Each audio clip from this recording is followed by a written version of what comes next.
Hi ನಮಸ್ತೆ YouTube family, welcome back to my channel. ನಾನಿವತ್ತು ರವೆ ರೊಟ್ಟಿ ಮಾಡ್ತಿದ್ದೀನಿ. ಇವತ್ತು 10 ರೊಟ್ಟಿಗಾಗುವಷ್ಟು ಕ್ವಾಂಟಿಟಿನ ನೋಡಿಸ್ತಿದ್ದೀನಿ.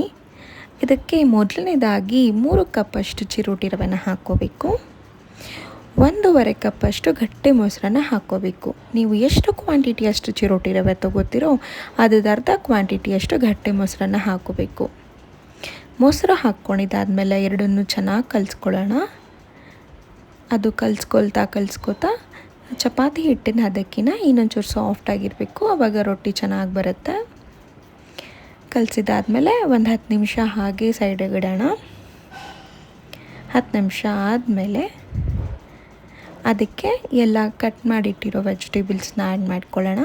ಮೊದಲನೇದಾಗಿ ತುರಿದಿರೋ ಶುಂಠಿ ಹಾಕ್ಕೊಳ್ಳೋಣ, ತುರಿದಿಕ್ಕಿರೋ ಕ್ಯಾರೆಟ್, ಸಣ್ಣದಾಗಿ ಹೆಚ್ಚಿರೋ ಈರುಳ್ಳಿ, ಕರಿಬೇವಿನ ಸೊಪ್ಪು, ಕೊತ್ತಂಬರಿ, ನಿಮಗೆ ಬೇಕಿದ್ರೆ ಸಬ್ಬಕ್ಕಿ ಸೊಪ್ಪು ಕೂಡ ಹಾಕ್ಕೋಬೋದು. ಹುರಿದು ಪುಡಿ ಮಾಡಿರೋ ಕಡಲೆಬೀಜ, ಇದು ರುಚಿ ತುಂಬ ಚೆನ್ನಾಗಿ ಬರುತ್ತೆ ಹಾಕ್ಕೊಂಡ್ರೆ.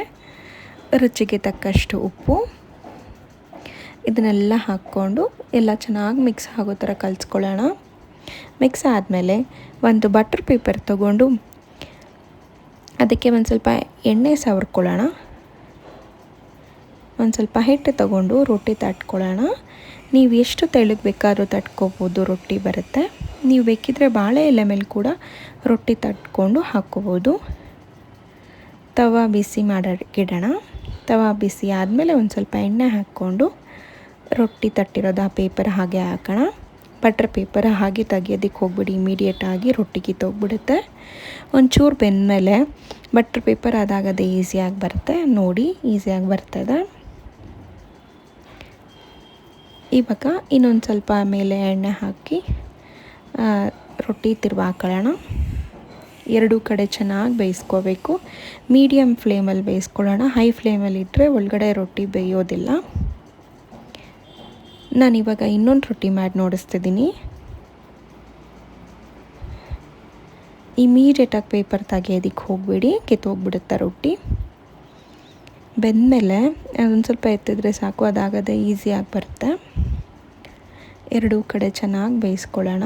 ನೀವು ರೊಟ್ಟಿನ ಬೇಕಿದ್ದರೆ ಚಟ್ನಿ ಜೊತೆ ಮೊಸರು ಜೊತೆ ಪ್ಯಾನ್ ಮಾಡ್ಕೊಬೋದು, ರುಚಿ ಚೆನ್ನಾಗಿ ಬರುತ್ತೆ. ಎಲ್ಲರಿಗೂ ಥ್ಯಾಂಕ್ ಯು ಸೋ ಮಚ್ ನನ್ನ ವಿಡಿಯೋ ನೋಡಿದ್ದಕ್ಕೆ.